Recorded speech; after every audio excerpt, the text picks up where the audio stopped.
You're listening to Sap Lines and Storylines, where we say a lot of shit and none of it matters. Area called the Northeast Kingdom. But in the Northeast Kingdom. In the Northeast Kingdom. We're here this time at Sap with Sap Lines and Storylines with Brian Smith, a good friend of mine.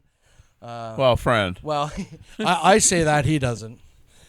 Brian is a lifetime resident of Derby, correct? Yes, I am. Must have had a couple stints in other places. I lived a year in Boston. It was the funnest year of my life. Oh, I bet that was wild. And I was in Virginia Beach, Virginia in the Navy for 2 years. I forgot you served. Oh, yeah. Yeah. I did. Yeah. Long-time servant to the town, selectman in the House of Representatives, correct? 30 years select board and 8 years in the House.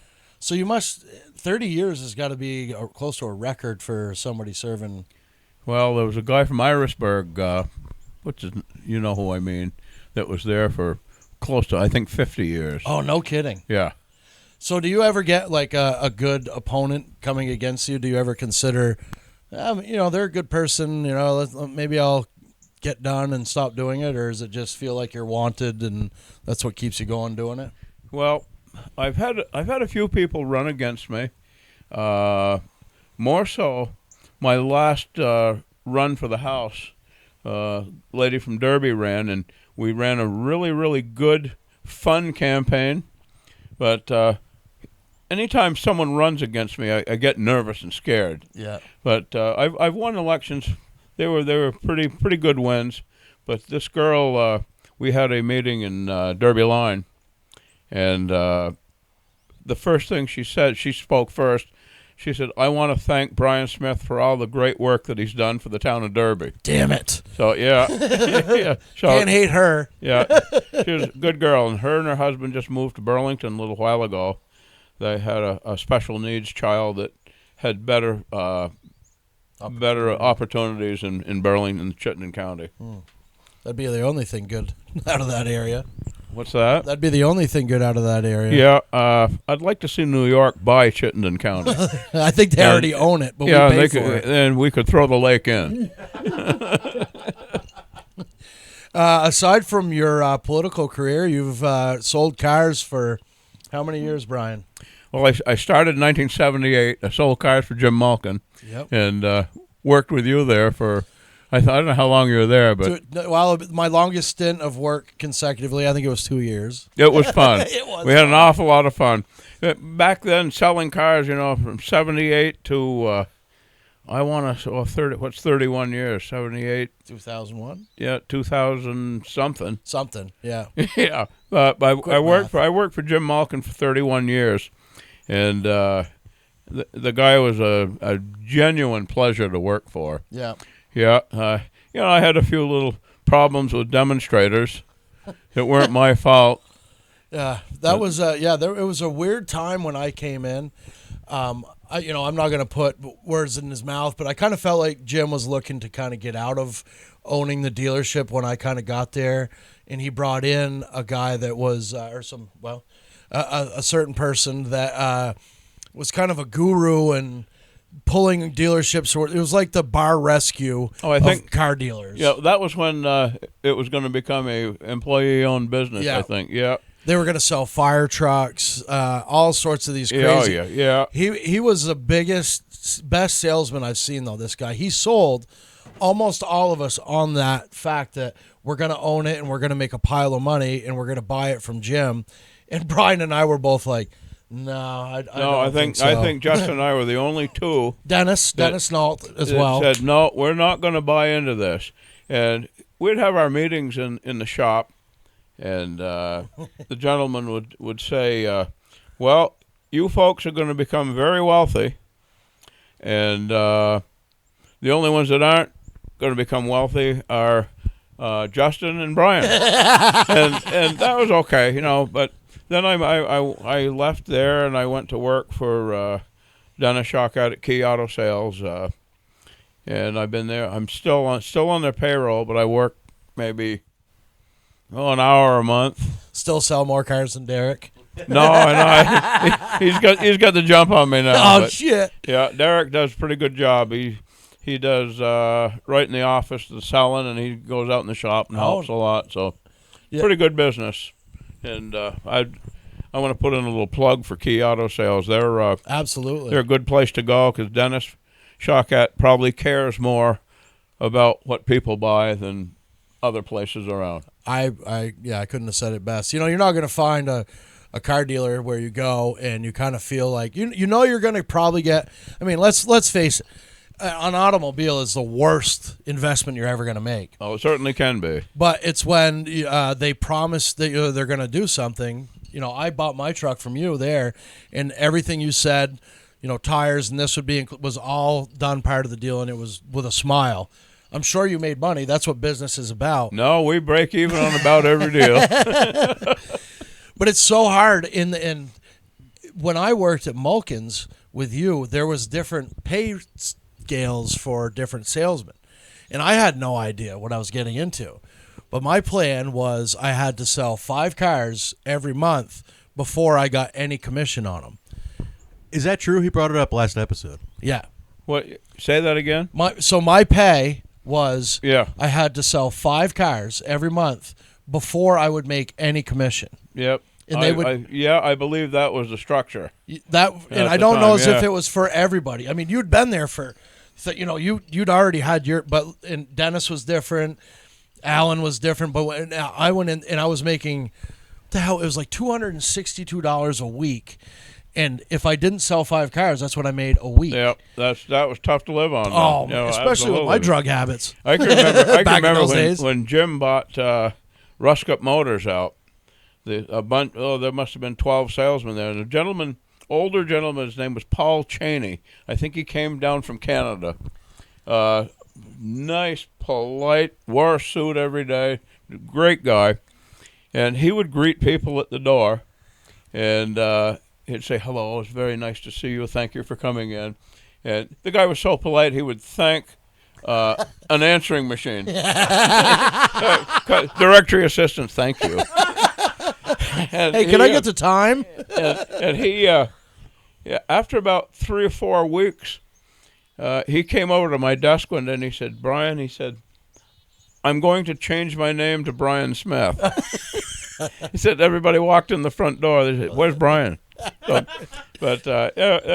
It was a lot of fun working at Malkin Automotive. You know, it was a great place to work. And I guess a lot of the folks that were at Malkin's are still there today. Yeah. He started, oh gosh, I don't remember how long. He's been there a long time. He left and came back. But yeah, I never knew him before. I left before he came back, and I didn't know him the first stint he was there, but you knew him. Yeah, Charlie's a great guy. Wasn't he a wholesale buyer, too, at one point? George Damaris was. Oh, that's right, George. Yeah, George Damaris was. But the first encounter I had with Charlie Gallant, and we laugh about it today, but I was having a tantrum one day in the showroom, and the next morning we had a meeting, and Jim introduced the new sales manager. And I said, "Oh, God." and Charlie said, "If I ever hear that kind of language again, I will physically remove you." I bet he would. Yeah, he was pretty stout. He could. He probably still could, more so today, but I said, "I'm not going to listen to this shit." So I got up and I walked out in my office, and Charlie came out after the meeting. And he said, "We need to talk." And I said, "I got nothing to say to you." Yeah. So anyway, I after I cooled down a little bit, I went in his office and we talked a little bit. And I said, "If you want to criticize me, but please don't do it in front of the people that I work with." And he said, "You're right, Brian." Yep. And we got along great all the time after that. And Charlie's word's gold there. He tells you something, he means it. Yeah, I think we're pretty lucky to have a few good dealerships around here and people that do that. I've got a great story that I'll never forget from Brian. There's so many, but on a Tuesday in the middle of the week, there's nothing going on. Nobody's there. Everybody's working. So we're trying to. Well, this couple came in, or I think it was like three or four people came in, and they didn't appear to be anybody with any money at all. And I think they'd yanked Brian's chain a few times, and Brian, as soon as they show into the showroom, Brian, had to use the bathroom. Yeah. For And about Russ, 2 hours. Ding! Russ comes out. We gotta go talk to them. He's always, never let a customer leave with Russ. He was very, on top of it. So he's like, go out there and talk to him. So I walked out, and they definitely did not appear to have money, and they wanted any car. And usually when somebody comes in, they're like, yeah, I like that one. You're like, shit, this guy don't have any credit or money, right? Well, they're like, this one. I think there was like 4 vehicles. I was like, yeah, okay, why don't we do a credit app? It's a quick way to figure out if they're full of shit or not. So I go in, and Joanne Lanou was the finance lady then. Brought them into her, and she comes out and she said, they're paying cash for all of them. Well, I'm telling you what, Brian came out of the shitter some fast and remember those people. I was like, what the fuck? Hey, folks, how you doing? I'm like, you son of a bitch. I think you got paid for that. No, we got a half. We had to split it, which pissed you off. Okay. Every Saturday, Brian would work till noon. Or no, you didn't work Saturdays. Sometimes Russ could get you to come in, but Brian, at that point, you've been there for a long. I had, yeah. You deserved the Saturday off. Well, everybody that would come in, hey, is Brian here? And I'm in my head like, you son. So I said to Russ, oh no, they were looking for Brian. Russ said, just sell him the car. We'll figure the rest out later. So everybody'd come in. And how's Brian yet? And I'd end up selling the deal, and we'd have to split it. And Brian would get mad at me because I sold him a car and didn't split it. And we had to split the commission. Which worked great for Russ because I probably hadn't sold my 5 cars. Yeah. He's only paying half commission to Brian at that point. Yeah. For not doing anything. Not doing it. Before you started there, Chuck Thomas was the general manager there. Chuck owned the Coventry Country Store, and he's still got the nickname the Green Mountain Gorilla. He passed away a long time ago, 30 years maybe, or more, more. But God, Chuck and I had a love-hate relationship, and he'd fire me one day, and I'd quit the next day, and I'd walk home once in a while. Yeah, because you had a demo car, right? Yeah. I'd throw the keys on Chuck's desk. Hey, keep them goddamn things. And he said, "You're fired." I said, "You can't fire me. I quit." But oh God, how we laughed about that. But yeah, God rest his soul. He's a great guy. And if you're thinking in terms of like salesmen and like how to approach and get all the customers you can, Malkin's was not built for that. Your offices were there were little cubbies, so you couldn't see outside. But then they had me, the rookies that sat out there, and they were the hound dogs that basically rounded them up for Brian or Dennis Knoll. Yeah. And every single month, I think there was 1 month in the 2 years I worked there that I beat you. And it was like 10 cars, and you must have been gone the whole time. Yeah, I think I had 4 weeks off that month. So thinking of that, you averaged 10 to 15 a month back then. Yeah. Anyway. My best month, I sold 30 cars. Wow. Holy. So do you have any idea of how many cars you think you sold over the years? Probably 5,000, I would guess. Holy shit. Yeah. Now, how many times did you go from... you sold one guy a car, and then he had kids.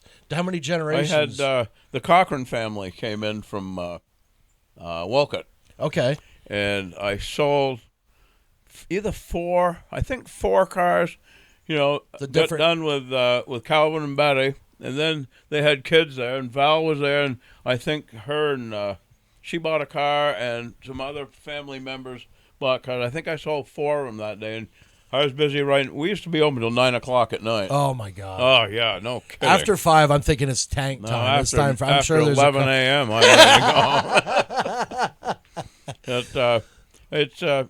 go. I still work for Key Auto, but not very much, and it's kind of nice to be retired. It took me a long time to get retired, but well, and you think car salesmen, you think they don't work very hard. It's an easy inside job, but I'm telling you, it's when you work those long hours, and you've got to be there, and you've got to be on your game, working multiple deals at a time, and keeping your shit together. And if you write one wrong thing, the customer's going to find that, and you're going to. It's just if you throw something in the deal that doesn't get written down, then it's a fight. Yeah. And it got really hard. Like in the beginning, it was a lot easier to be like. You get these tough-ass guys, and they're like, well, I want tires, and I want, mud flat, all this on included. And when I first started, it was no big deal. Yeah, we'll throw those in. But boy, after the first year, it was like Yep. that got tightened up, and if you didn't clear that with Russ, and I mean you're in business to make money, so I understand, but boy, you couldn't sweeten the pot. It was. Russell would get mad if you threw away mud flaps. I know. He would say, "Yeah, mud flaps are included. Just to go put them on." Yeah. Fuck you. Yeah. I can't get under that car. Oh Jesus. And the other thing that had to, if you what you wanted to do was get the car cleaned up and out of there before people had their chance to change their mind. Yeah, that's right. So we had one detail guy that cleaned or washed, and he was like the soup Nazi on Seinfeld. Oh yeah. If he didn't like you, he would fuck you, Oh. and then you'd lose. I mean, you'd be like, sorry, you're 3 cars out, and the people would get frustrated or talk themselves out of it. But I finally learned to really kiss the guy's ass. Actually, what I'd do is I'd give him a little weed. That always works. Yeah, it always worked for him. Works. But there's so many things or then they would go for a ride and the car you had would have a check engine light. And then you'd have to go ask a tech to get off what they're doing to help you out, which they're not getting paid for. It was tough to keep rolling. Yes. And I've worked 48 years on commission. That's Just nuts. All commission. So if you didn't sell anything, you might be a couple days late on the house payment. Yeah. But when I bought this house in 1982, the payments were around $350 a month. Which was a lot, I'm sure. I mean, it was then. Yeah, it was then. But how did so when I worked there, and I'm sure it's not like common knowledge, but when a dealership gets a bunch of vehicles from, say, their Chevrolet, they dump off the vehicles. I would see like what it cost the dealership, and I don't think that was actually what it cost them, but I don't know. And then you tried to make money in between from the retail. Sure. So how different, when did that really change to where you couldn't make a lot on it? Because everybody, there's so many dealerships that just, they'll cut the guy down the road's throat for $50. We used to sell cars for $500 over invoice. And the invoice was real. But, dealerships today and years ago, General Motors would send them a check at the end of the year for a percentage. Okay. I think 2%. And, of what, like the net sales of? Yeah, of what the invoice was. If the invoice was $10,000 back in '78, they'd get 2% of that at the end of the year. Oh, I see. So that's worked out pretty good. I helped a friend of mine buy a new truck over in Innisburg a couple of months ago. And I said, tell them, and he came up here one morning and showed me the numbers. And I said, you know what, Steve? I said, go back to him and tell them either give me $2,000 more for my truck or knock off $2,000 on that and you keep the 2%. Right. So he went back to him and told him that. And Brian Bonk says to him, he said, do you know Brian Smith? And he said, yeah, he's a good friend of mine. He said, that's what I thought. So they did it. They did the deal. I've bought 2 rigs from Brian since I got done working at Malkin's. And we both know that I'm going to buy from him. It's just how much time are we playing in between. My business card says Honest Brian Smith on it. And he is. But Brian will not. The best thing about Brian is you'll have a great time with him. He'll do what he says he's going to do. But when he tells you the price, he's not coming down. And I never could get that. Where like I knew that there was room, and I go out, and I never had the the opportunity to be like, we'll knock $500 off. I had to go see the manager, and probably Brian did too at that point. But he would give you a price, and Russell told me this, and I think it was you old school guys that sold cars. You give the deal out, you lay it down there, and the next person that speaks loses. Yeah, well, Dick Kinney. I learned a lot from him. He was an older gentleman. He owned Natoli Motors. Yes. And Classic Cars by Dick Kinney. But Dick was probably 20 years older than me. And he told me, he said, there's nothing wrong with making money on a car, but you make goddamn sure you take care of them. Yep. You take care of somebody after the sale.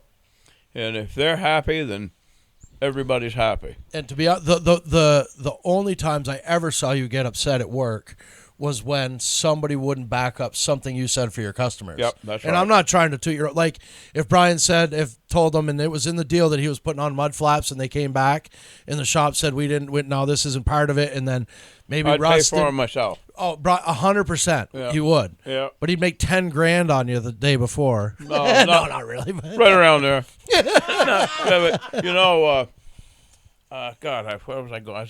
I was going to tell you something. I lost my train of thought, but I'll think of it. Well, now it's time to thank our sponsor, Lipitor. Yeah, well, I've been taking Nariva. What is that for? Brain food.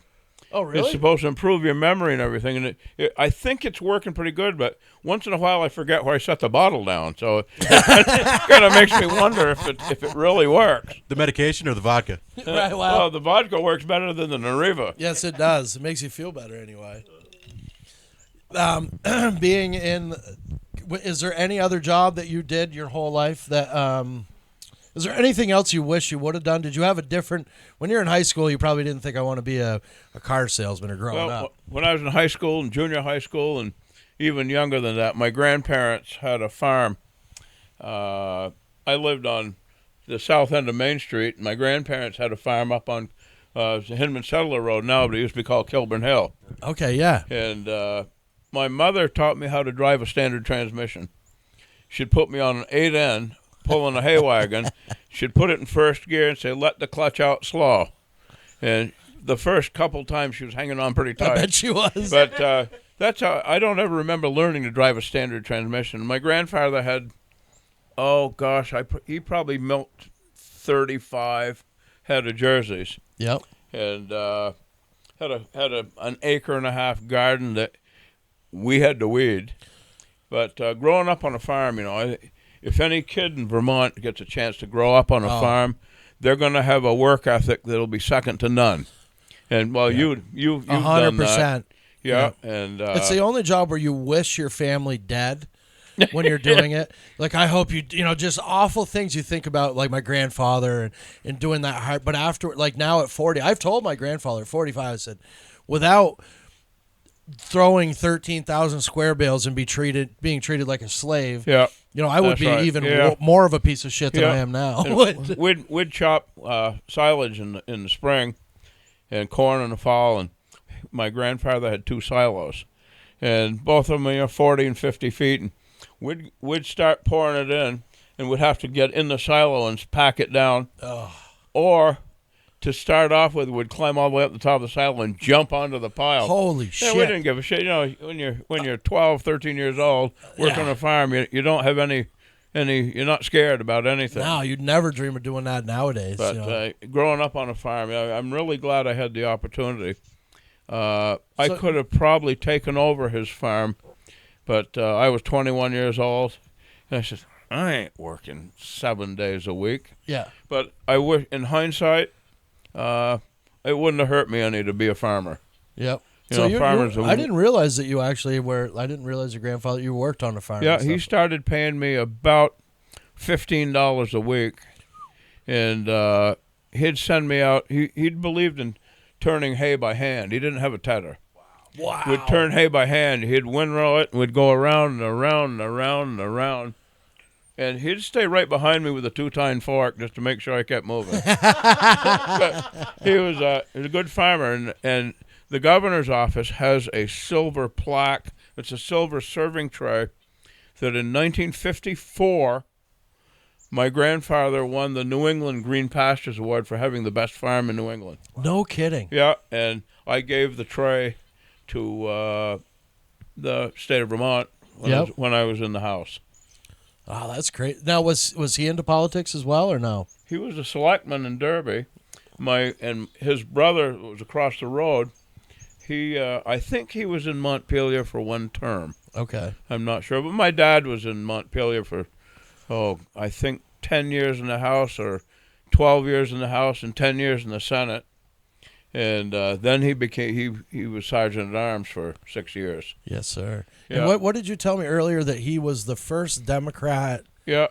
My dad was the first Democrat to become Senate Majority Leader in the history of Vermont, because Vermont was Republicans forever and ever and ever. Yep. And he won that title. And I introduced him to the House, before, how'd it have been, 10 years ago maybe, before he moved to Columbus, Ohio. He and my stepmom live in Columbus, Ohio now. And I introduced him, and it was I got a little choked up over it. I'm sure. Because, I said, this is my dad. I'm proud of him. He's my mentor. He taught me how to grow up and play Little League and hit a baseball and how to be good to people. And he got a standing ovation. Really? Yeah, and That says from the entire house, and all of the newbies that were there all lined up. There must have been 20 people lined up to go up to the Senate seats and shake his hand. That's incredible. And it was very cool. And a couple years ago, I stood up and I asked the speaker, Jill Krinsky, I asked her if it would be appropriate for the General Assembly to wish my dad a happy birthday, because he would see it on a video. They not only wished him happy birthday, but they sang happy birthday to him. Oh, that's crazy. And I sent the recording off to Columbus, and that was pretty cool. And he's 98 years old today, and yeah, he remembers everything. Yeah, pretty sharp old fella. Now, what did he do for a living? Sold Mass Mutual life insurance. No kidding. Yeah, and he started it when I haven't lived in Derby all my life. Oh, Cut the podcast. Yeah, I moved from Newport to Derby when I was 1. okay, so pretty close. Yeah, Then. yeah. I didn't help pack boxes though. Right. But, my dad worked in the A&P store where the Emory Hubbard building is now. And I can remember going into it, growing up on Main Street in Newport, 9 o'clock at night was booming. Really? They were open Friday nights till 9, and you'd have to shuffle around people on the sidewalks. And when you walked by the A&P store, there were 2 entrances to the store, and all you could smell was the A&P coffee. Really? Yeah, they have coffee grinders right by the door, and that's what I remember most about it. But my dad's told a lot of funny stories about I'm sure. working in the A&P. And I gotta kind of stray from you guys talking about me, but they had a guy in there that worked in the produce department. And my father's told this story a number of times. But he'd walk out to the produce department, and there was a light there, 1 light bulb. And he'd always, every morning, he'd walk in, and he and Brad Thomas from Newport, he's passed, but they killed a rat, and they hung the rat up on this string. Oh, Jesus. Yeah, and my father said, yeah, we watched him come in, and he walked out into the produce room, and he said, the chief of police up at the other end of the street heard him scream. I could listen to my father's stories over and over and over because he's got a lot of good ones. And when he was going up playing town team ball for Orleans. No kidding. Yeah, and he would go up. He had a tryout with the Boston Braves at one point. Your father did. For pitcher, yeah, and they used to come up and play BB town team. Really? Yeah, and my father told me that when you go to play BB, you knew goddamn well they were going to be a tough team because they had 7 Goodrows on the team. And then John Goodrow has passed away.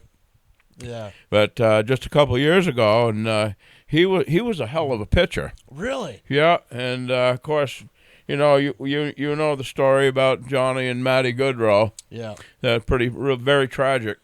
And the Goodrows have lost quite a few in the last few years. Yeah, and their father Guy was very, very humble enough and nice enough to come to my brother's ceremony of life. Oh, no kidding. Yeah, my brother Brad passed away in October. He was 66, died of cancer, and terrible disease. And Guy was there with a lot of the hockey members and soccer members, and Russ Simpson, soccer coach, was there. So it was a good party. Yeah. And so I'm going to be setting up myself and my sister-in-law, Brad's wife, have got probably $15,000 or $16,000 that we're going to be setting up a Bradley Paul Smith Memorial Athletic Scholarship at North Country High School. Oh, excellent. For anybody that has... yeah, we definitely need to make sure this gets out there. I mean, yeah, anybody that is going to be...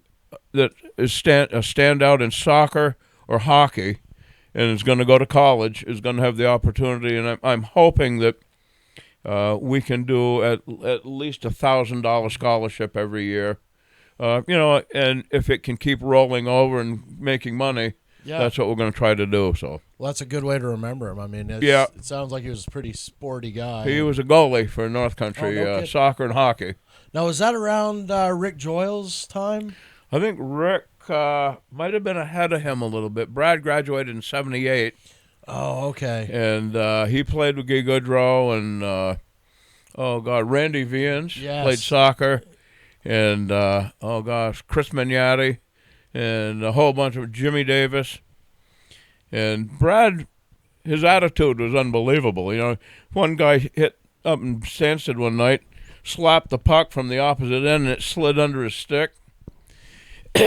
And Al Moss was the coach. He said, Brad, he said, what the fuck? Right. And Brad said, hey. He had a pretty awfully good attitude. I don't know how he did it, but pretty even-keeled boy. So, growing up around the area, you talked a little bit about how Main Street and Newport has changed. How about we go around and try and you tell me the names of the bars that were local in Newport. Oh, God. Because I like when I was in my 20s, there was one bar on Main Street. You did have Jasper's. It was Missy Nelson owned it, Bootleggers or something. Do you have time to make this a long podcast? Well, we would, a friend of mine and I would start at the Bluebird, which was where the Poling Grain is now, right on the water there. Okay. There was something about this just barely on Facebook. Yes. Yeah, somebody had asked about it. It was in like the local community thing. Yeah, we'd start at the Bluebird and shoot a couple games of pool and walk directly across the street to the Anchor. Which was where like Little G's is? Or? Right behind Little G's. There was a building there on pilings. Bobby Coburn ran it. And we'd hang around in there for a couple. Then we'd walk up to Gantry's, which was turned into Jasper's. But Gantry's was underneath where the old AMP was. Was that called the pub Down Under? Down Under Pub. Down Under Pub. I remember that as a kid. Yeah, after it was Gantry's. Holy shit. And then about 11 o'clock at night, we would go up to the Del Bar. We go all the way to we'd go to Canada. We'd go to Del Bar. Have a couple there, and then we'd go to the Rockcliffe. The Rockcliffe was about up past the Golf Hall Motel. Oh, in Canada and still. Past Dufferin. Oh, yeah. Yeah. And we'd stay there till about 2:30, 3 o'clock in the morning. Come back down to Jay's Snack Bar in Derby and have a 12-inch hot dog. They were open at that time? Oh, God. Jerry Davis was smart. He knew people coming back from the Rockcliffe. But things have changed a lot. You know, customs is different. I came back from the Rockcliffe one night by myself, and that wasn't what I had planned, but that's the way it ended up. Yeah, it sucks. And I pulled in Derby Line Customs, and I had to wake the guy up. He was sleeping at his desk. I went in and I said, I'm heading back. I won't name names, but yeah, I will. He was Ira Page. He was back when you could be all by yourself. Yep. And I said, Mr. Page, Brian, coming back from the Rockcliffe? Yeah. You okay to drive? Absolutely. Okay, see you later. Holy shit. Could you imagine now? No. God, my God. I do have one story about coming to because that scene was just about ending when I turned 8, when I was in high school.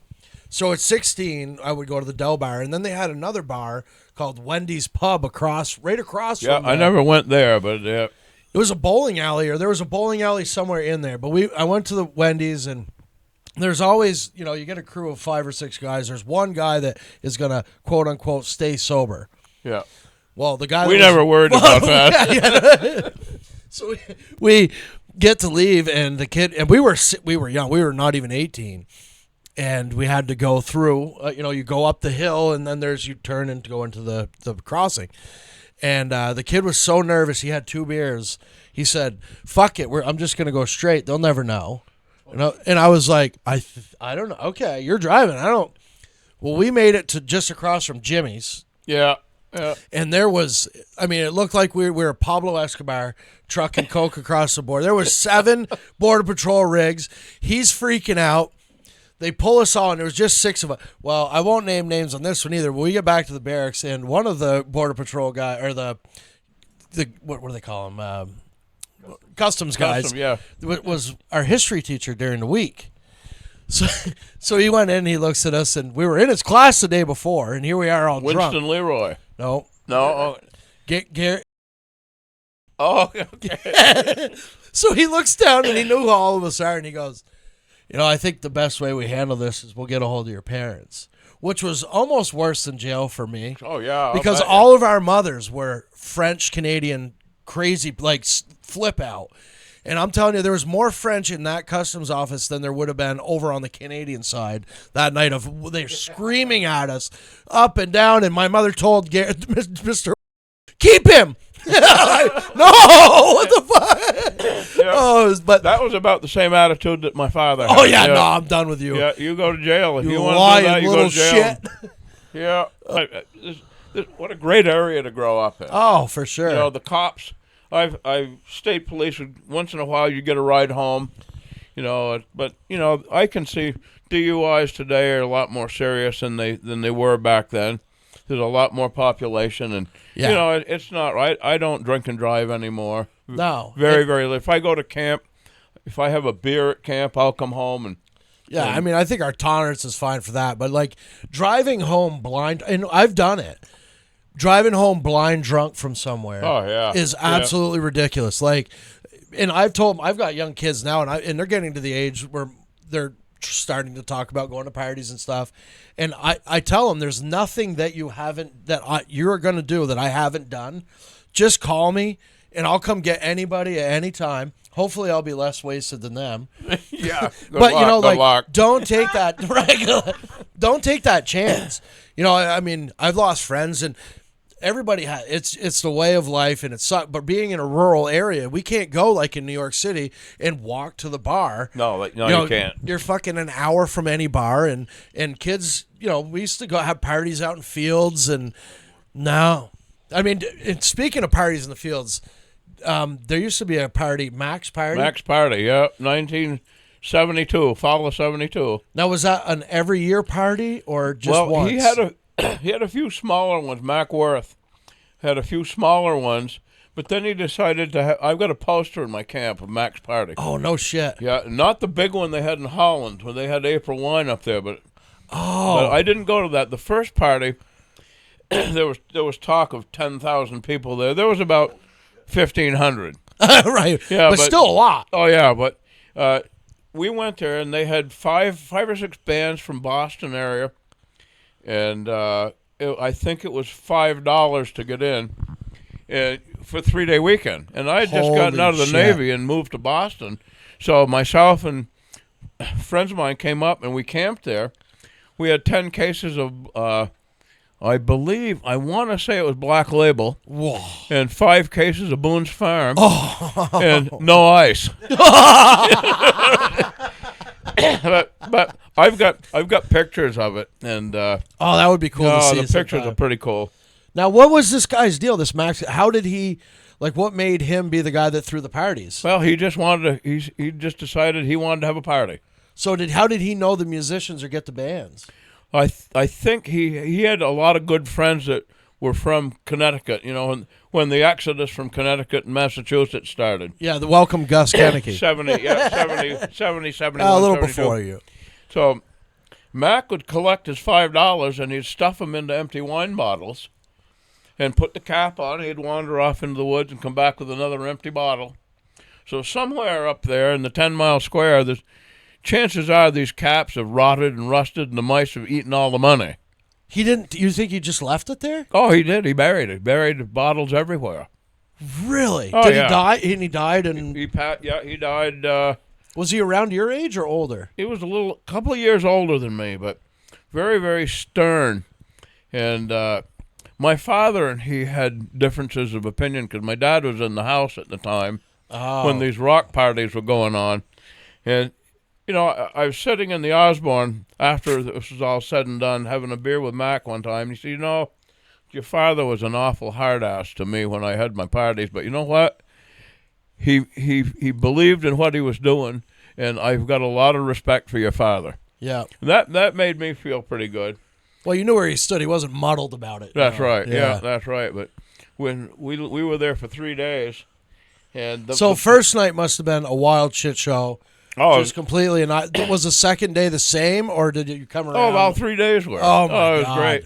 And around the outside perimeter of the party, you could wake up in the morning and there was music going on, or pass out at 8 o'clock at night, and at midnight there was a band. No shit. Yeah, and the weather was good, and there were little tables set up all around the outside.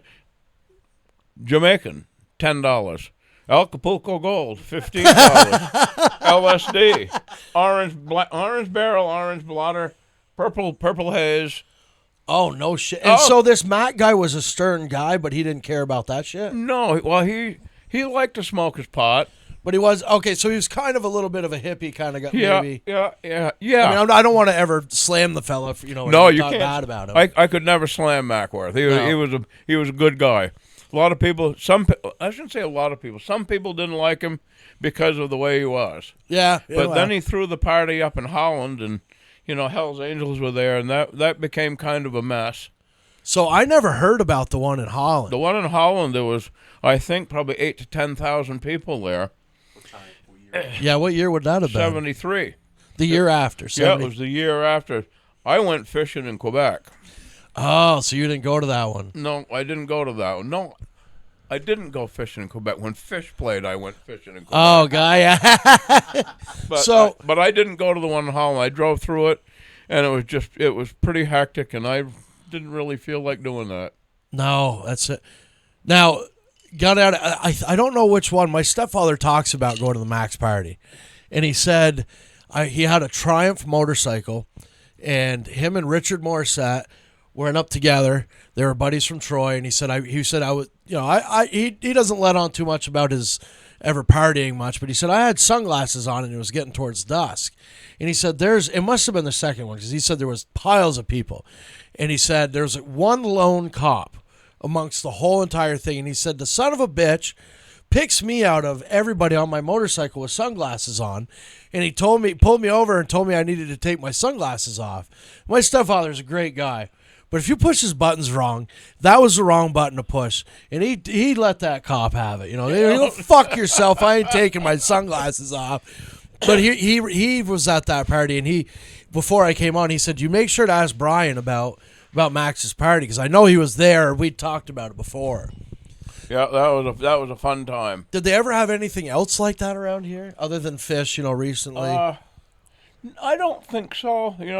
There were parties here and there. I had a party here 15, 16 years ago, maybe a little longer ago than that. Hired a band from Maine, Black Fly. Were they good? Yeah, they were real good. They charged me, I want to say $1,000. And I had a couple hundred people. They had 5 kegs of beer. Yep. And everybody danced. Everybody jumped in the pool. Nobody had a fight. There was a couple of close ones. Yeah, that always is the worst part. That was a fun party. And people that came to it have said, geez, you ought to have another one. But I was the only. Guess how many people helped me clean up the next morning?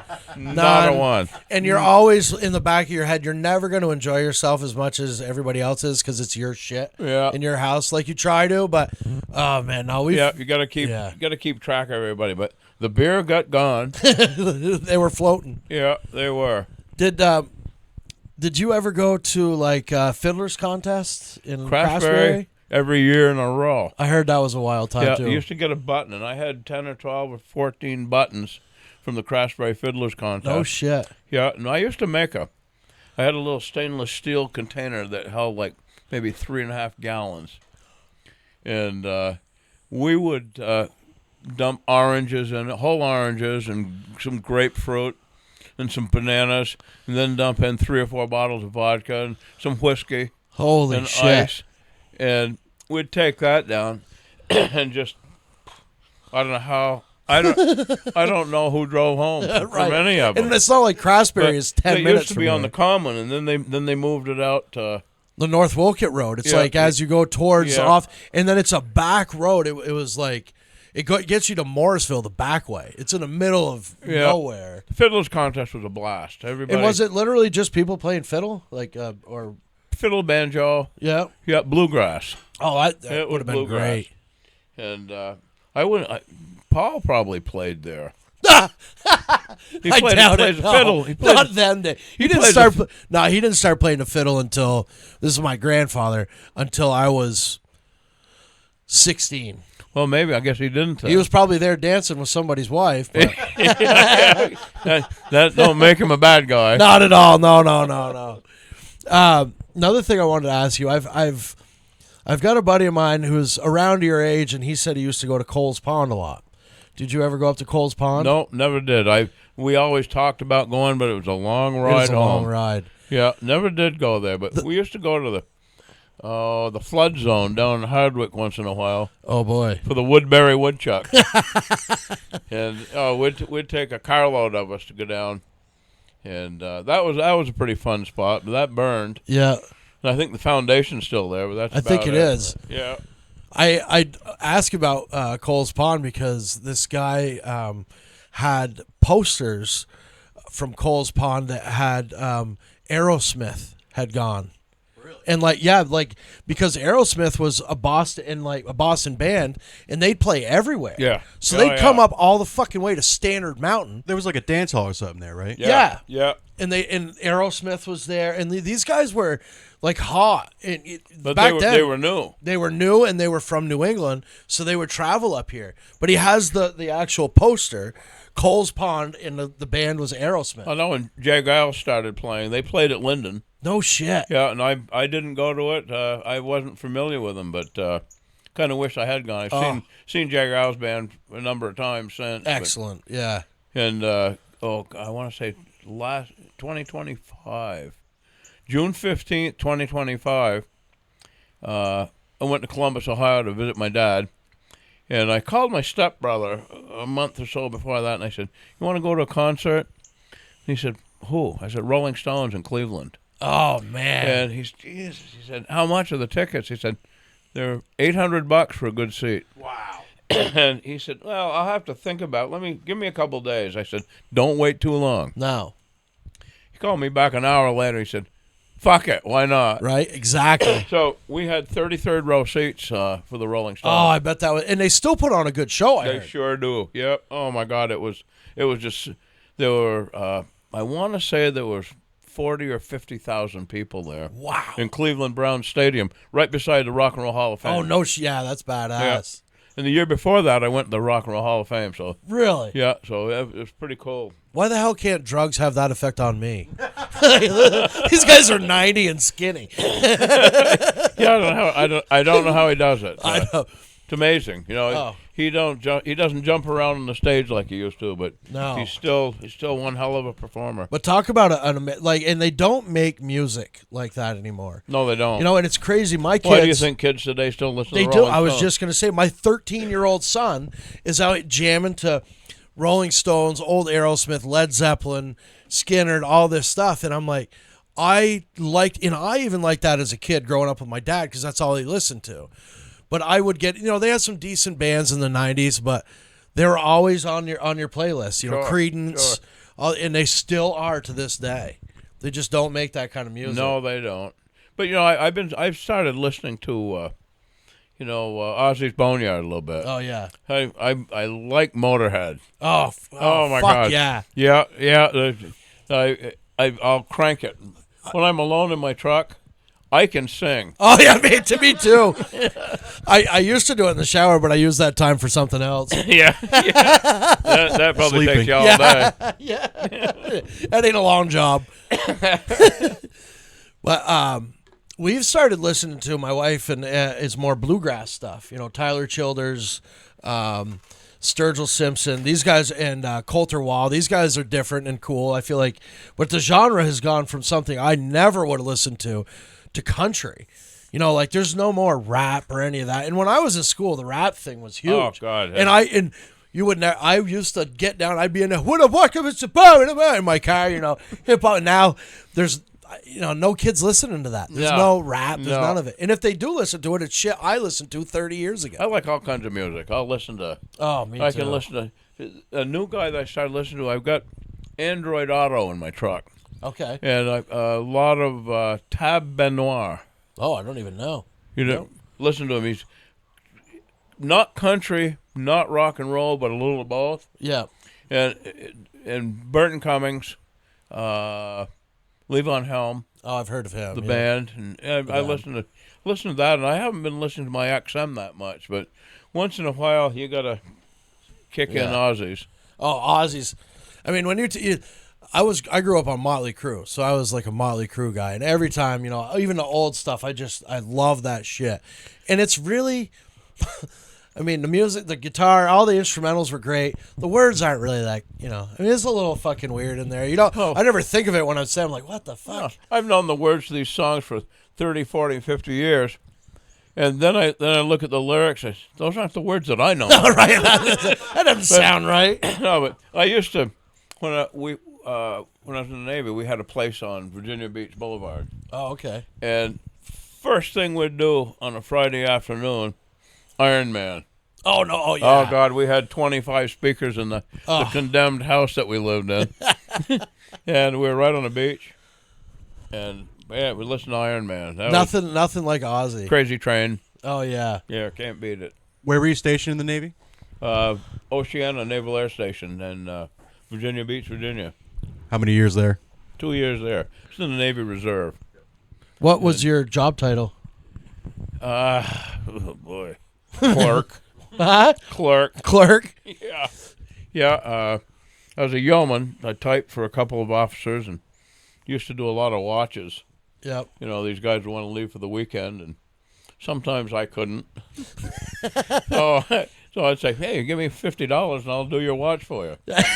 Always slinging. Yeah. Always slinging, man. Yeah, that's salesmanship. Yeah, that's right. Now, you too young for Vietnam? Draft ages, or no? The squadron. We were in an attack squadron. They flew A6s. Yep. And it was a trainer squadron. They trained A6 pilots to take the A6 was the slowest, lowest flying airplane, or jet, in the Navy, and they would drop napalm. Oh, no shit! These pilots went probably from Oceana onto a carrier. Oh. And then over to the Gulf. So was that during Vietnam that you were in the Navy? Oh, no kidding. Yeah. I know my stepfather was, he's 73 or 4, and he said the draft day when the draft came out, the first birthday that came out was December 4th, which was his birthday. So he was like, I'm fucking going. But he said it was towards the end of Vietnam, and he was allergic to bees, and he said, listen, I'm not no fucking Captain America. Like, he said nobody wanted to go. Like, nobody. I mean, if you wanted to be for your country, he said, I shouldn't say that. People that he knew were trying to find every way to get out of it. And he said, I'm not a draft dodging type, but if I didn't have to go, I was pretty cool with that. Sure. And he was allergic to bees.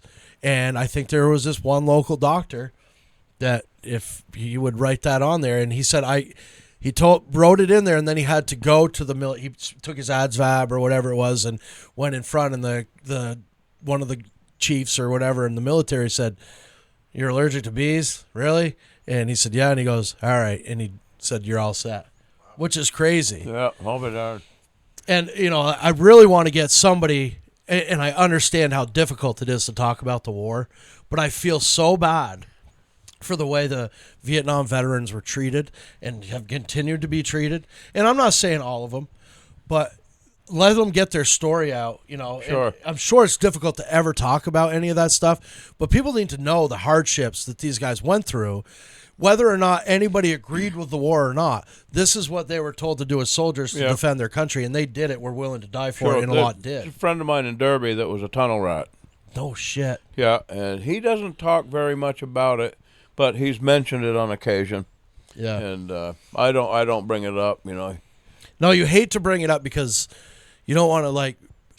And like, if I could get somebody on here, I would rather have them come on with a family member, so that maybe they felt more comfortable, or somebody that Sure. was in the war or similar. 'Cause Sure. I have. Look at me. I ain't no fucking military grunt. Well, runner you guy. could probably Yeah. you could probably go to boot camp I should. I for should. an hour, for should an hour, probably for go. an hour and a half. Maybe just a treadmill station. I don't know if you'd make it to the treadmill. No, but I don't think no so. offense, my friend. I'll tell. No, stick it to me and then tell me no offense. I appreciate that. That's our relationship. I do want to bring up some of the funny nicknames that we had for people. We don't need to say the names, but Brian would always have he was the best at coming up with nicknames for people. There was this one guy that worked at Mulkins, not for very long, and he was kind of like the greeter at the door guy. And he was gung ho to get some sales, man. He was real amped company guy, right? And he would go out and greet everybody. And Brian nicknamed him Boing Boing. Oh, yeah, Because he boing boing boing. yeah, oh yeah, yeah. Remember Boing Boing? There was another guy, and we can cut it out if you want, but I think it's fine. It's bad. But he was the guy that was trying to convince us to be employee owned and buy the business. Oh yeah. And his name was Guy Herman, and then Brian and I nicknamed him Guy Herman. or Guy Sperman. But he was the best at immediately coming up with these fucking nicknames. Oh That would yeah, just kill. yeah. He was something else, you know. Oh. And at that time, so Dennis Knoll had been your competition for years at the Ford dealership. Oh, yeah, I mean, he'd yeah. been there probably the same amount of time you were at Mulkins. Sure. And he got done at Hayes and went to work at Mulkins. And I knew him through my parents knew him. He grew up around Orleans area. And Brian and Dennis got along pretty good, but Brian was always really good at. He's like me. He's gonna fuck with you a little bit for fun. Well, Dennis didn't like it. And he'd have everything on his desk perfect. And he would every Friday would bring in shrimp cocktail, and he'd have it out, and he'd put it out in a dish on his desk, and he'd eat away at one, and then he'd go to the bathroom or something, and Brian would go over there, and just me and Brian would hoard half of his shrimp, and he'd have three left, and he'd fucking be so Or mad. just do anything to his desk. Oh, yeah, If you had a glass, you just turn it like that. He'd That's all fucking you had get to do. so fucking mad. Yeah. Oh, Dennis and when he worked for Hayes Ford, he would come up and drive. We locked our gates at night, chains across them. He'd go up and he'd drive around the car lot out back to see who had traded cars. yes, And that's so- how fucking Yeah, so vicious that I shit saw was. him pull out there one night, and I said, "Yeah, fuck him." So I went out. I got the chain and I locked him in. And went back inside, and 15 minutes later, he walks in the door. I said, "That's really fucking funny, Smith." I said, He "Well, was the driest yeah, human being. oh yeah." But I said, Dennis, the funny thing is, I don't have a key. I did have a key, but oh god, it was so much fun. I've had a pretty good time in my life. And, I had some ups and downs, and probably the worst thing ever happened to me in my life was when my mother passed away in '94. That was horrible. Watched my dad walk up the driveway. He came back from Hanover that night, and just a broken man. Oh God. Yeah, and How many years were they together by '94? 47 years. Oof. Yeah, Good luck getting that nowadays. and he's been married to my stepmom for, God, I want to say 32 or 3 years. Wow. 30 at right around there. I really don't know how long, but she's good for him. He's good for her, and they get along pretty good. Yeah. Yeah. So I'm glad. She's a pretty good woman. She's extremely opinionated. Excellent. Yeah. Fits right in. Oh yeah. Yeah. She does good by him. Well, that's really all that matters, that they're happy. My mother and my mother and father have been divorced. I was 2 years old, so 43 years they've been divorced. My mother still can't stand him. Can't even. I mean, it's and I love mom. Dad's great. You know what I mean? But we all have come to terms with it. I mean, this has been, you'd have 2 generations in between this divorce, Mom. You know, but it's like people do not get over that shit at all. And it baffles the shit out of me. I'd be like, yeah, sweet. Not that I'd ever want Ange to kick me out. Well, I got married in 91 and divorced in 96. And, you know, you've heard the term, the 2 happiest days of a boater's life is the day he buys his boat and the day he sells his boat. Same thing with ex-wives. Boy, oh boy, it was a tough marriage. You know, she had 2 kids that we still talk, and they're great kids. But oh my God, it was just to see these. She'd come home pretty hammered at night, and I'd tolerate it, but it just got to the point where it wasn't a good marriage. And yeah, well, and you probably didn't want to be a part of. Well, the night she ran her Yamaha Phaser 12 feet up a tree.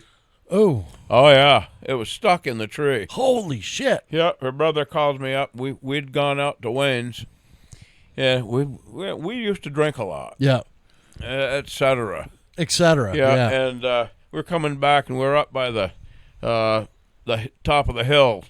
Oh yeah, and there was a 5-way intersection. I said, we stopped there for a minute. And I said, well, let's get going. And she said, fuck you, I ain't going anywhere. Said, okay.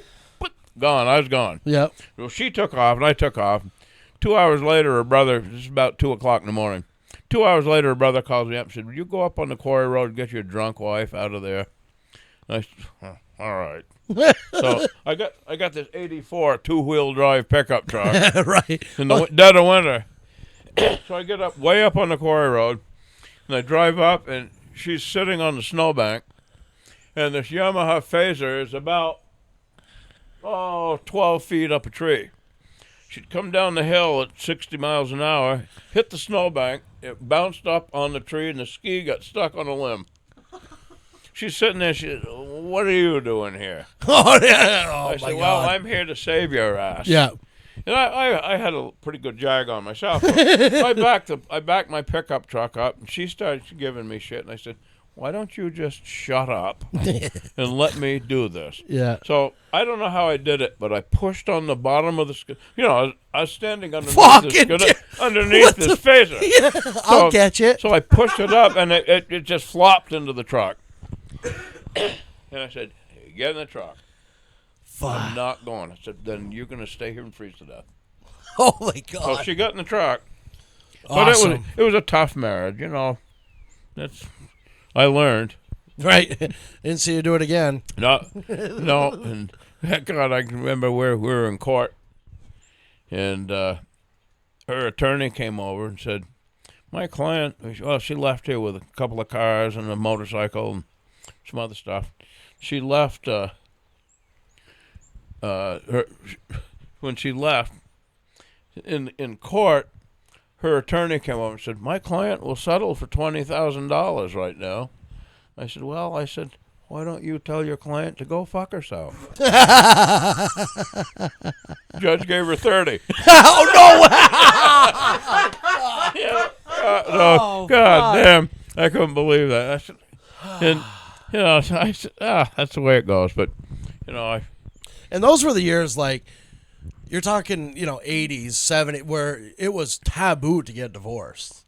well, no, I divorced in 96. Oh, 96. Okay, Yeah, but still. But yeah, divorcing years before that was unheard of. Oh, they wouldn't let my mother get remarried in the Catholic Church. No, I think way. they still do that today. Yeah.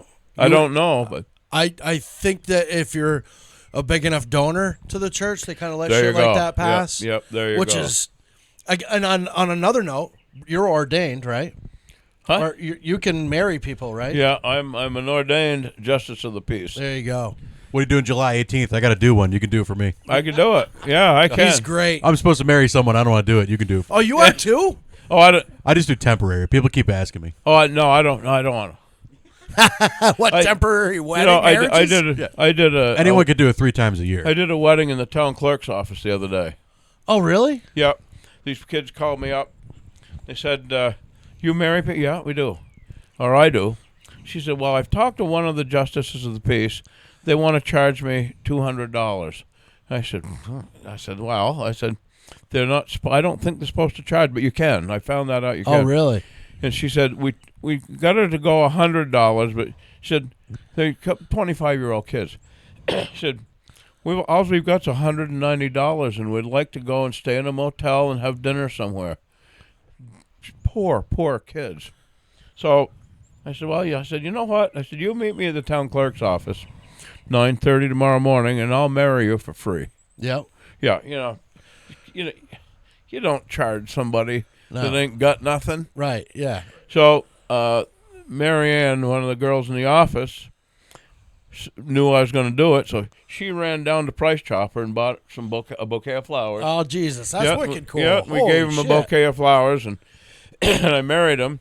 And I did that at the Coventry Community Hall a number of years, about 10 or 12 years ago. These kids were there, and I don't think the families had a lot of money. Yeah. They all brought hot dishes, and the kids had old jeans on. And anyway, I did the service, and I was in the clerk's office there filling out the paperwork. The little girl came in. She said, "How much do we owe you, Mr. Smith?" I said, "Well," I said, "I just drove down quite a ways from Derby." Right. And I said, "Is 500 too much?" Yeah, she started. Oh, no. The tears started. The tears started flowing. I'm just kidding. I didn't mean it. What the fuck? And I said, "I don't have any intention of charging you anything." Oh, that's Then great. she started crying harder. Oh, I bet. Yeah. I don't need $50. I usually charge a bottle of Crown Royal to do a That's what I wedding. was going to say. I remember you always Yeah. used to do. Who are any of my friends that you've done? I think you've been to a couple that you've done. I've done quite a few. I've wanted you to do ours, but my wife is Catholic, so we had to go through the. Really? Oh yeah. I've got one of them white collars. You could put that on and be just as priestly as that guy, I'm sure. Yeah. St. Paul's. Back when In Newport? No, that's St. Mary's. St. Paul's in Barton. Oh, okay. You were there. Yeah. Okay. Yeah. You were totally. Sometimes I can't remember. Oh yeah, that's right. But when we went there, you have to go through pre-cana, and I never made it through the, what do you call it, catechism, or to the end to get your communion or I any of bet that. you didn't. Now, you know what fucked me up is Bobby Bouchard and I were in this thing as kids for Catholic school, and we're sitting around, and the teacher or the person said, "Do you want to be like this?" And I didn't understand. It was a sin or something what she was talking about, but I didn't get it. And Bobby looked at me and knew I was a gullible idiot, and he's like, "You should raise your hand." So I raised my hand, and it was some blasphematic, awful thing that I said I wanted to do. Yeah. They threw my ass out immediately out of the thing, and it was because Bobby got me to. I didn't know what the fuck I was. So we went to go get married, and the priests at that time were guys from Africa. And I couldn't make it. And great, it is what it is. But, and they were very, very, he was very strict.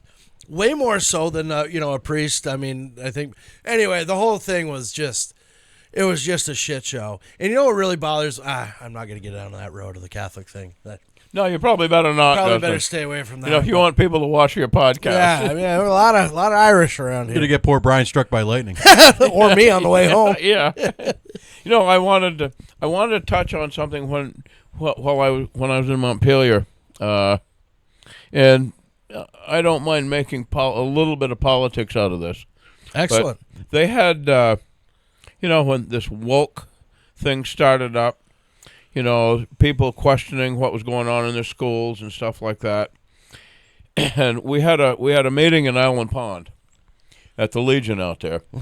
And, people were talking about what's going on in schools and, being black, being white and stuff like that. And I got to thinking, I listened to it, and I said, so I stood up and I said, Russ Ingalls, I think he moderated it. So anyway, I stood up and I said, I've listened to this stuff, and I'm sick and tired of listening to it. And I said, I got to tell you, I'm very proud to be white. oh. And I said, I'm as proud to be white as any black man or black woman should be proud to be an African American, and any Abenaki Indian or Algonquin Indian should be proud to be an Indian. And it was all not. Digger took it out of text, of course. Oh, I'm sure, yeah. Yeah. So the next morning in Montpelier, Patty McCoy was our minority leader. She said, Becca Ballant wants to speak with you. Okay, she can call me. Yeah. So that I came home, and Becca called me that night, and she said, I understand you bragged about being white. I said, yeah, I did. I said, but did you listen to the whole article from Digger? She said, no, but she said, I saw what you said. And I said, well, Becca, I said, she was president of the Senate at the time. I said, I'd like you to listen to that whole thing and then call me back. So she did. And she called me back. She said, Brian, she said, I owe you a beer. No shit. Yep. And she said, I should have listened. I said, if you'd listened to it before you started getting all pissed off about it, I said, you'd have known right what I was saying. And now, is that something that when she's not your boss, you work for your constituents, correct?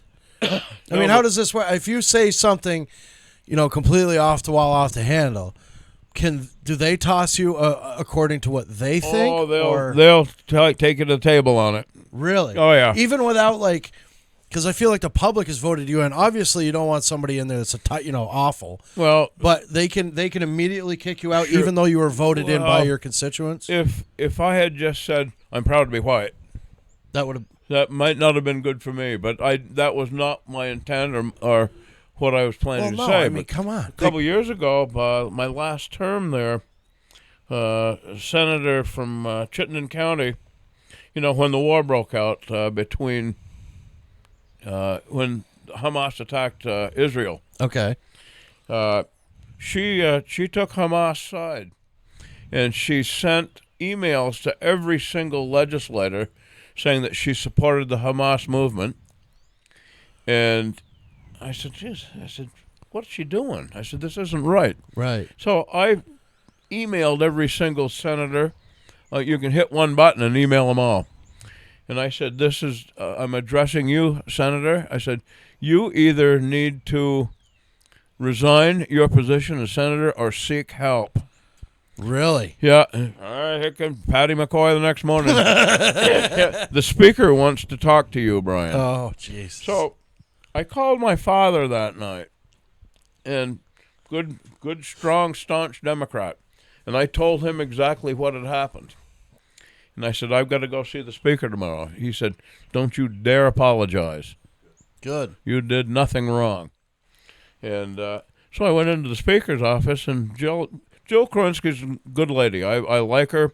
I respect her. I don't like her politics, but I respect her. Yeah, that's okay to be like that. Sure. Too, right? So she said, what are we going to do about this issue with the senator? And I said, I'm not going to do anything. Yeah. I said, and I was on Fish and Wildlife and Environmental Energy.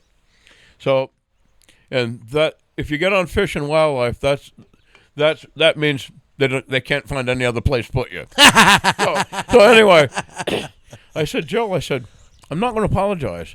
I said, I spoke with probably one of the staunchest Democrats that I know. Right. And he's been a Democrat for years and years and years. And my father told me not to apologize. And Jill totally understood what I was saying. Yeah. And I said, besides Jill, I said, what are you going to do? Put me on Fish and Game? You're going to demote me some more? Yeah, you're going to. Yeah. I miss Montpelier. I miss the people. I don't miss the politics at all. You're not in anymore? Not in Montpelier, I'm not. Richard Nelson is. Oh, did you run against Richard? No, I stopped running. I was there 8 years, and you stopped. Yeah, and I'm still with the select board. Great job of doing some research by your host here. Yeah, great job, Justin. Yeah, you did good, Justin. Thanks for telling me, producer. We've been wanting this moment. We'd love to hear your thoughts on Act 181. We brought it up a couple times. Can we take 2 seconds? Sure. Do you want everybody take a break, get a beer? Yeah. And Yeah. I want to thank our sponsors, Foster Farms VT. These folks are local to the NEK. Multiple generations of farming. They know what they are doing. You can order beef directly from them and cut out the middleman. Foster Farms beef can't be beat. They also have pure Vermont maple syrup for sale, made right there on the farm. So what are you waiting for? Contact Foster Farms VT on Facebook or at 802-323-4969 today. Dynamic Dirtwork, Kingdom locals who know how to get the job done. Driveways, foundation prep, land clearing, anything so Zach doesn't have to keep driving to Stowe every day. These guys have a big-ass excavator, and they know how to use it. Call for a quote today because they are booking up projects fast. That's Dynamic Dirtwork for all of your project needs. Jasper's Tavern, the best damn bar in Newport, 151 Main Street in Newport, Vermont. Across from the pit, down the alley, get your drink on at Jasper's Tavern, the home of NEK Comedy Club. You can see all of our comedy events at www.nekcomedy.com. Shares rubbish removal. Zach is the best when it comes to the trash game in the NEK. I don't trust anyone else with my garbage, and neither should you. Not only is he trustworthy, he is hilarious. Catch him on episodes 7 and 8 of Saplines called Talkin' Trash. Give Zach a call today and get with the right team for your trash removal service. All right, Gus, did we get it? This is harder than geometry in high school. so I know nothing about this Act 181, but it's come across the news feed a lot on Facebook. Sure has. There's been a lot of, it seems like quite a resistance to it. It's the one time in politics where it might have counted, like the people have spoken and it feels like things are changing. But can you explain to us and anybody that's listening your opinion and what you think 181 is, or how it's harmful or not harmful, and your thoughts? Well, I've got an opinion. Awesome. Yeah. Act 181, and I don't know everything about it, but I do know that it's a very harmful bill to rural Vermonters. It's a bad bill, and it was in my Energy and Environment Committee when I was in Montpelier. Excuse me. And we brought it up, and a lot to do with if you build a road, they were allowing you either a 5 or an 800-foot road. Anything over that, you had to go through Act 250. And now, when you go through Act 250, what happens then? Is it money? You're talking you got to pay money? Or you pay money, a lot of money, and they do studies. They go to the project. They meet. Then they come back and say, well, we want you to do this, and then you don't want to do that. And it makes the process go a couple of years.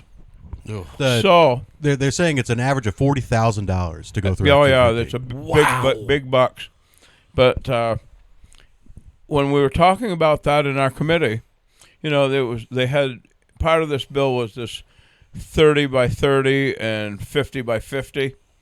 They want 30% of Vermont preserved by 2030 and 50% preserved by 2050. Preserved how? Preserved land that no one can develop.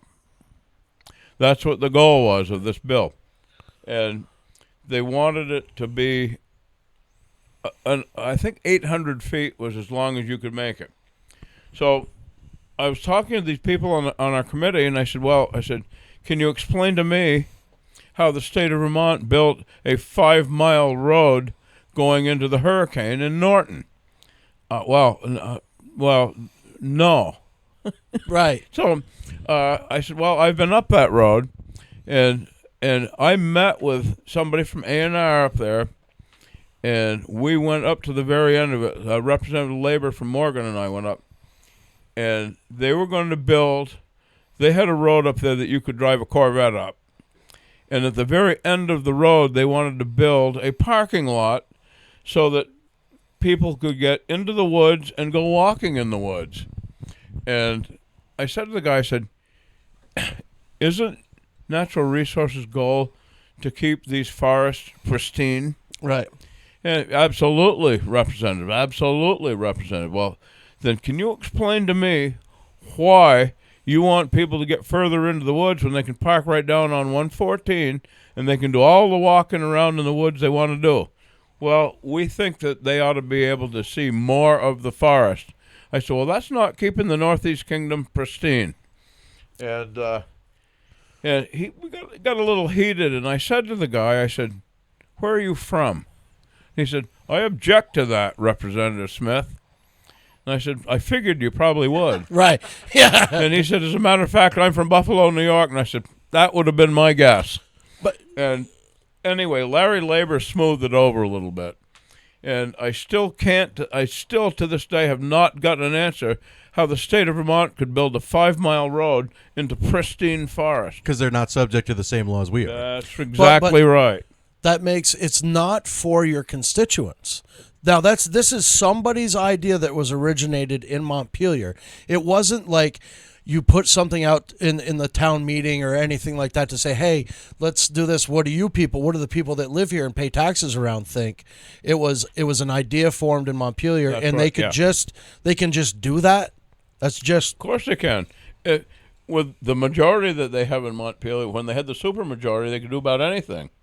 But this 30 by 30 for 30 and 50 for 50, I did a study of my own, and I found out that the Northeast Kingdom was already 43% preserved, and Burlington was 8% preserved. Chittenden County. And I said, well, what are you going to do about that? Are you going to monitor this? Well, we don't know yet. So I said, I'm not very happy with this discussion. And we had a developer come into our committee from Massachusetts. And I said, you're up here, and you're looking at a spot in St. Johnsbury, Vermont, to build a multi-million-dollar factory. And you're looking at a piece of property in New Hampshire. He said, we'll build in New Hampshire because it'll take 3 years to get it done here in Vermont, and it'll take 6 weeks to get it done in New Hampshire. yeah. And Nobody wants to see. There were two Republicans on. I'm sorry. No. Keep going. There were two Republicans on that committee, and I think the vote came out of our committee 2-9. Are you kidding me? No, and Amy Sheldon is the chair of the committee, and Amy Sheldon's goals to keep Vermont pristine are the same as my goals keeping Vermont pristine, but her way about doing it and my way about doing it is a little bit different. But I respect her position.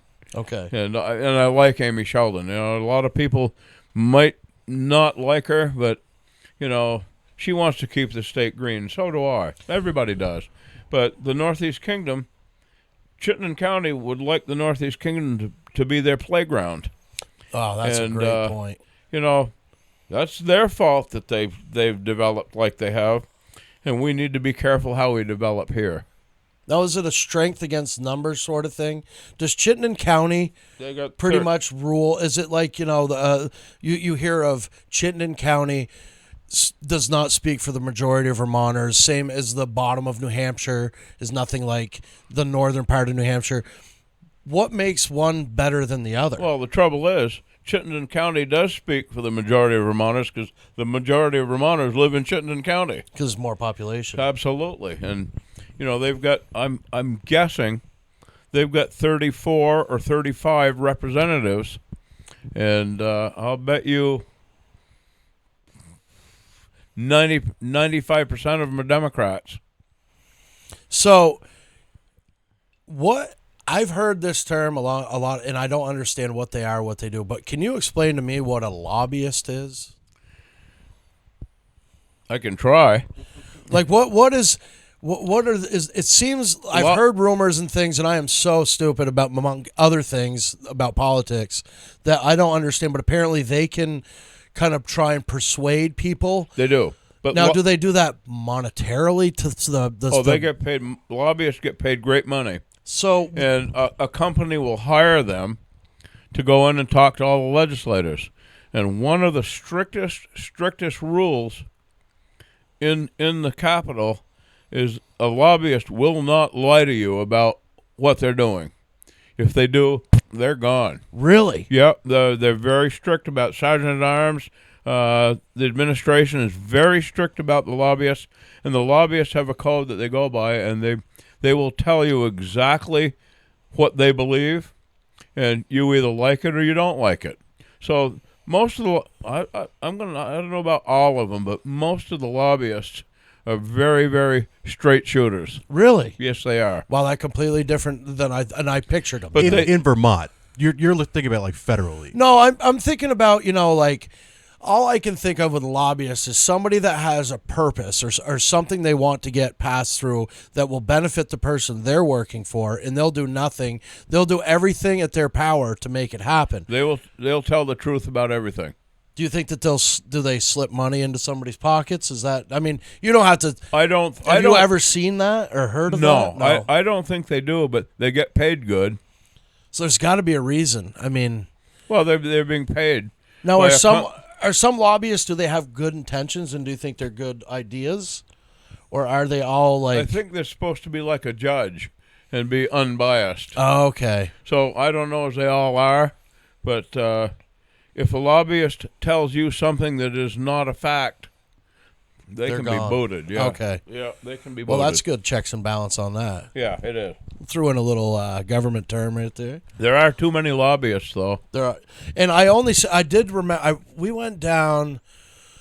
It was for a hunting thing a few years ago, and I can't remember what it was about. Was it the change in the trapping rules? Probably? Yeah, something like that. And it was a little, but there were lobbyists for the like PETA groups and these other groups.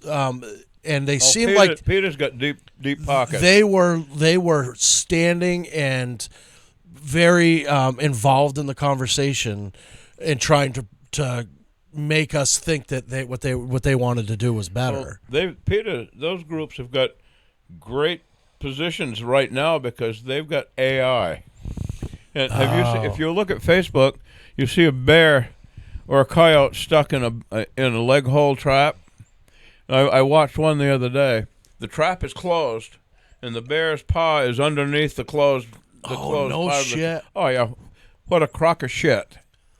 And somebody that isn't familiar with hunting or trapping of any sort will say that poor bear. Yeah, the and Disney. That poor version. bear could just, somebody put its foot in it. If it might not even been a real bear. I don't know. Right.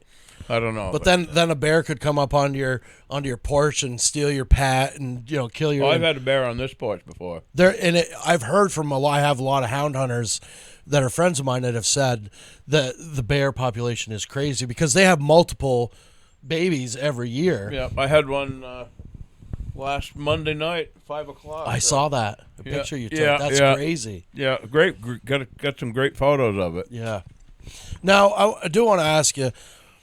What do you think the best way, honestly, for a concerned citizen can go about getting something changed in Montpelier that is harmfully affecting them in their opinion? So, like this Vermont 181, everybody was saying, call your legislatures, your strengthen numbers. Now, does it really work though? It worked on 181, and that's a point. And Russ Ingalls. He was like a leg hole trap on this one. Oh, yeah, he was all over that. He did a great job. Just ask him. We love Russ.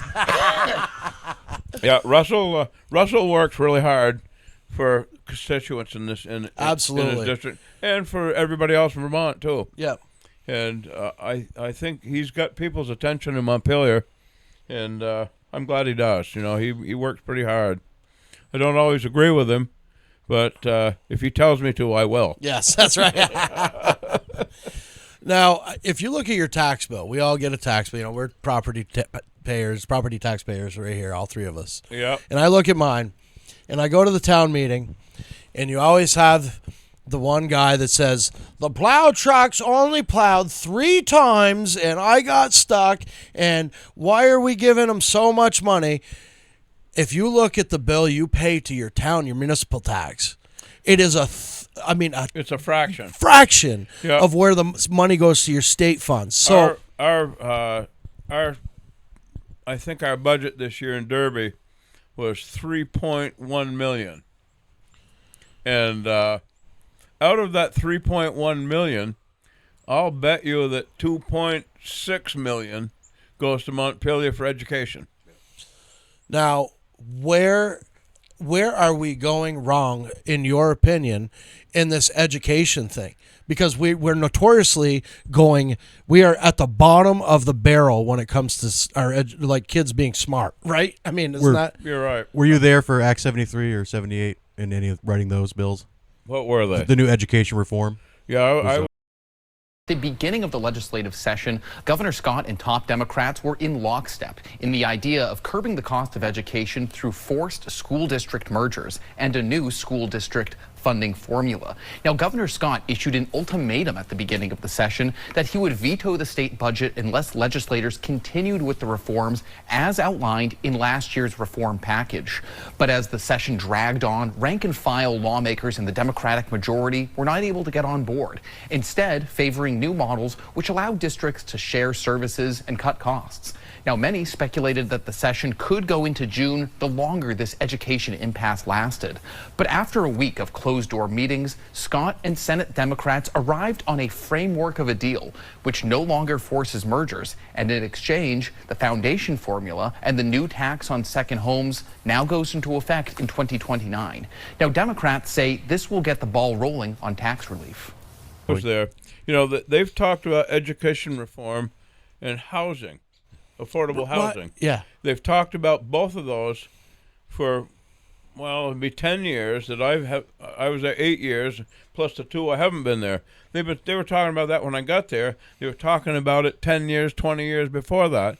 And Montpelier did pretty much nothing on any of those things. Where does the money go? Where does the money go? If they're not reforming education, where does the money go? Special programs. For what? Like, little. I'm not trying to slam. No, you know, I don't know. I don't think I could answer that question. I just feel like you don't see it on the knowingly. roads. The roads aren't good. The education's not doing well. The schools are going to shit. It's all of the educations. I'm a teacher. Sure it is. So the biggest problem now is the healthcare for students, right? So like anytime that there's any type of mental health crisis, the schools are dealing with that. But they're dealing with it with private contractors, right? So if they pay through Medicaid, they can get paid through Medicaid, but then there's stipends on top of that too. Oh my God. So you got to think, like, most of these kids, especially here, do qualify for Medicare or Medicaid, but if they have all these services that we should be doing at a state level, right? Through the hospitals and through all these things are getting done in school. Okay. So that's like financially number one issue. Okay. And then number two, I mean, we've never come back from No Child Left Behind. We created this brand new system of individualized education that was supposed to be because of tyranny of the majority, right? Sure. On the minority. But now it's complete opposite. Years ago, my dad had a solution when he was in the Senate or the House, one or the other. Do away with the state part of the property tax. Do away with it completely. Charge everybody 3% of their net income. Wow. Or 4%, whatever you needed. Right. So it would amount, instead of the education tax on a house, somebody that's renting an apartment is going to pay. Yes. And you know why that didn't fly? Why? Too simple. Right. You're not wrong. You are at Brian. Too simple. You nailed it, man. Exactly, too, right? You got to think, I mean, we're a state of 650,000 people. How many of those are actually property owning taxpayers? New Hampshire has twice as many people. Their budget is half it. I think Vermont's budget was $9 billion this year. New Hampshire's budget, with twice as many people, is $3.5 billion. In reality, people would save money with an income tax for schools versus property taxes. That's right. Yeah. Well, it should be. I mean, there's got to be something has to happen soon, because speaking for myself, we bought my wife's 80 acres and a house from her parents. When we bought it, the taxes on there that her parents were paying was something like $4,000. I bought it, and it was $10,000 Jesus Christ, that's because my wife and I made more money than her folks did. They were retired. So to get out of this, I mean, $10,000 is a lot of money. We have a sugaring operation, which sometimes covers taxes, but sometimes it doesn't. With that, we went into current use, which, it helped. We were kind of caught. We had to do something. So we went into current use. Taxes dropped to around $5,000. We've been there 10 years or 12 years. Within that time, my taxes, even on current use, have climbed back to the original $10,000, and I'm in current use. The town of Linden just had their assessment. They went up 100%. 100? Well, we're reappraising in Derby right now, and my house here is appraised at, I want to say, 145 or 50,000, and I've been told by realtors that if I listed it, I'd list it for four and a quarter. Yeah. So they need to do a reappraisal. That doesn't mean the taxes are going to double, because it's pretty much based on what the budget requests are. Okay. So Which makes sense. Let's not gouge I'm also in Derby. I'm on the other side of Salem. And, you do? Yeah. So first year, second year paying taxes here. But the problem with Derby now is because the junior high accepts it's the regional junior high. Technically, we get vouchers. So with the Act 73 reform, we're going to have to pay more, just being the regional junior. But, and you want to touch on the scholarship as well. Yes, before we end, but I think it was important for me to have you on because I know you are an honest, straight shooter, and which I think Montpelier needs more of. Luckily, we do have quite a few around here that speak well for us. Russ, Richard Nelson, and others. And that's I wanted to get these questions out because how do normal not dumb, but like Vermonters like us that are in the rural areas that kind of get outcasted and no voice, how do we speak our opinion and get heard in Montpelier? And you answered it very, very well by making sure you keep pressing them. Yep, you have to. You can't just bitch about it to your buddy at the store. No, we all have to because you got to remember, if every single person in Orleans County went to a Yankees game, the stadium would be half full. Holy shit. Yeah. That makes a difference. It's not a lot of people. Yeah. Well, we're probably the luckiest of living anywhere in Vermont. I wish I know George Aiken years ago when he was senator. He said you can't build a fence around the Northeast Kingdom, but by God you could. If you could fence off Orleans, Essex, and Caledonia County and secede, then you could get federal aid, state aid. True. Or federal aid, not state aid, but we're a pretty unique bunch of people in the Northeast Kingdom. Yeah. And we all get along. We still buy land by the acre. We don't buy it by the square foot. Right.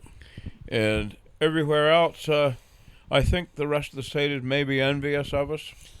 I think so too. It's like like how they had that show Yellowstone with Kevin Costner in Montana. Sure, yeah. Apparently, Montana's a pile of people moved there because they love the scenery, and that's what people love about Vermont. But they forget there's 9 months of cold and shit and awful weather. Yeah. So I think that's what happened during COVID is people from the city, like New York. I know people that had apartments the size of this porch, and they were paying the same amount of money for that we do for a nice house up here. So an influx and everybody was working from home. People bought everything up around here. And if you look around now, a lot of these places are back up for sale again because people came up and they're like, we don't want to be up here in the winter. Right. This sucks. If more people would volunteer, I get $2,300 a year being on the Derby Select Board, which ain't a lot of money. No. But I hesitate to pat myself on the back. But I was down at the beach house raking leaves yesterday. Right. And I took care. I don't want to be paid for that. And 3 or 4 of us went down and we fixed the volleyball court up. We don't expect to be paid for that. And no, everybody likes to complain, but nobody wants to volunteer to do stuff I've Some had people. Older senior citizens have said, "I can't see around the corner of the road." Lindy Palin passed away a while ago, a World War II veteran. He couldn't see to turn coming down or going up Shattuck Hill. So I said, our road crew will be getting to roadside mowing eventually, but I took my weed whacker down there and cleaned the corners out. Yeah. It took me an hour and a cup and a half of gasoline. And if more people, they complain about their driveways, they can't see out their driveways because we haven't roadside mowed. Go weed whack the goddamn driveway. Go help somebody out. No, Yeah. There's a lot. It's more of everybody for themselves now than I can remember. Pretty much, my grandparents on the farm never locked the door. They'd go to my grandmother's sisters down in Massachusetts. They'd leave the screen door open. Or they'd leave the house door open, leave the screen door closed. Yeah. Never lock it. You never had to. Yeah, and But, I mean, things have changed. That don't happen anymore. I can remember meeting a buddy of mine, John Conley. He lived up the other end of Main Street. And he and I would meet at Derby Academy in the afternoon with our shotguns, and we'd sit there on the lawn and shoot blackbirds. And nobody gave us any shit about it. no. So people would drive by and say, there's Brian Smith and John Conley shooting blackbirds again. And, I wouldn't dare walk up Main Street in Derby with a gun right now, because if you say gun to somebody, oh, my God, you have a gun? Right, yeah. They immediately think it's a machine gun. Yeah. And if you take a semi-automatic rifle that's got a wooden stock on it that you use for deer hunting, and you put a fiberglass stock on it, it's a what do you call them? Assault rifle. Assault rifle. Yeah. Yeah. But things have changed, and it's a shame they've changed, but there's nothing we really can do about it.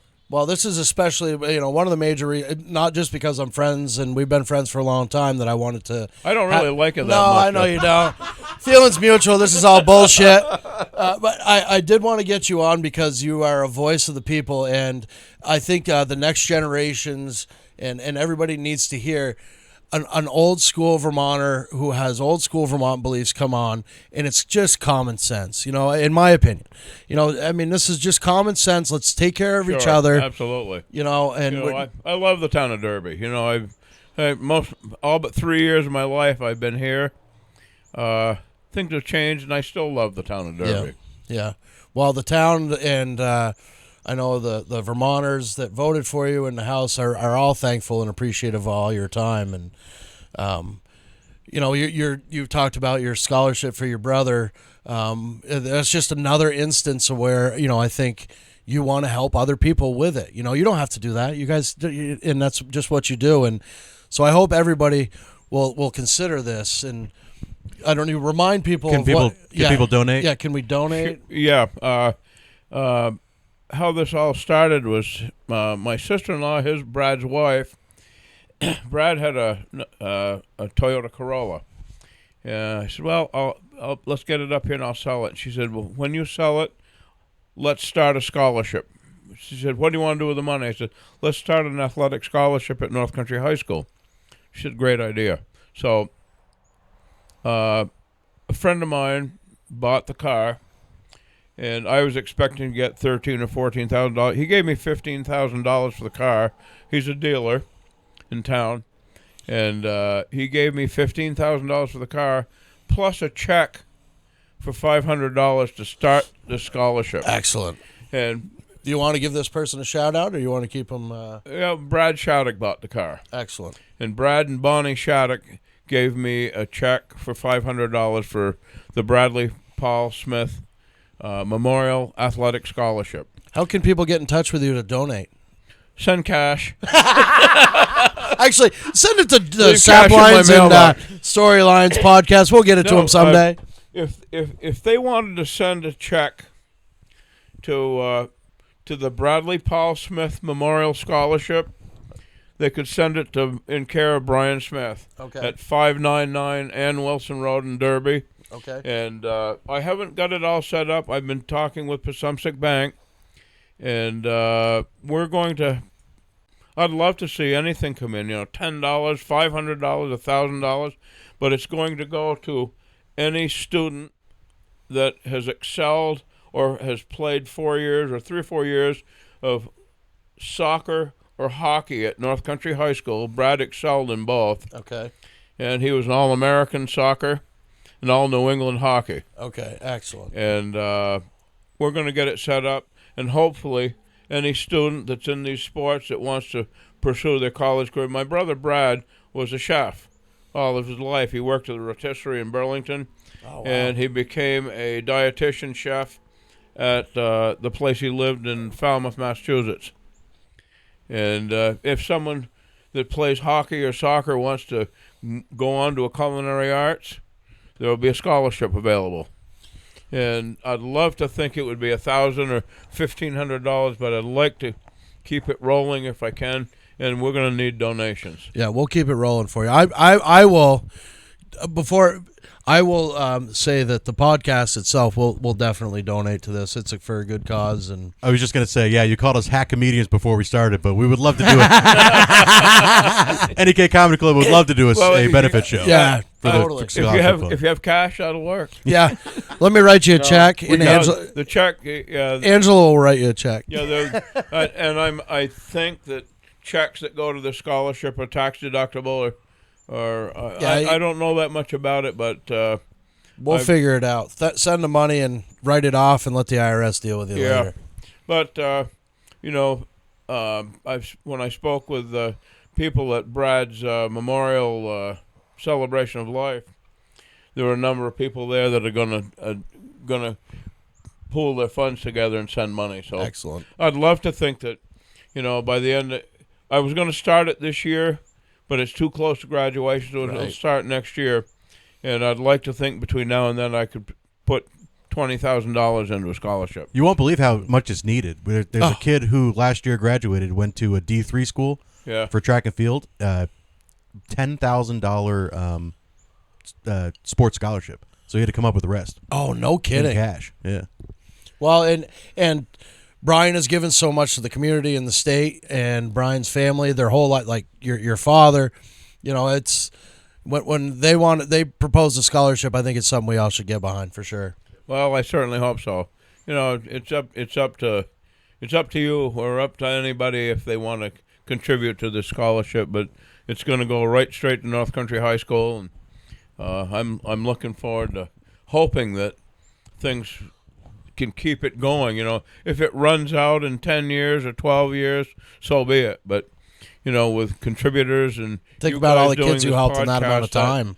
The podcast here can't help, and I appreciate you guys coming on. Oh, Brian, anytime. It's always a joy to talk to you and hear your stories.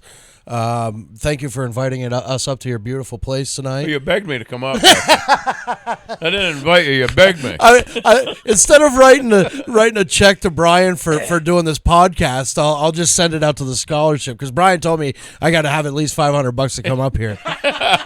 That's his typical car salesman. He's gonna swindle me. He'll sell me another truck before I leave the dooryard. Can you do it for $250? Honest Brian Smith at yahoo.com. Hey, Brian, thanks a lot, and thank you for all you've done, your friendship, and everything you do for everybody around Derby and the state. You're a pretty special guy, Justin. Known you a long time, and it's been a pleasure, and we aren't done yet. No, we'll have to do some more. This has been super fun. All right, thanks, everybody, and thanks again, Brian. Thanks, Gus. We'll see you next time, guys.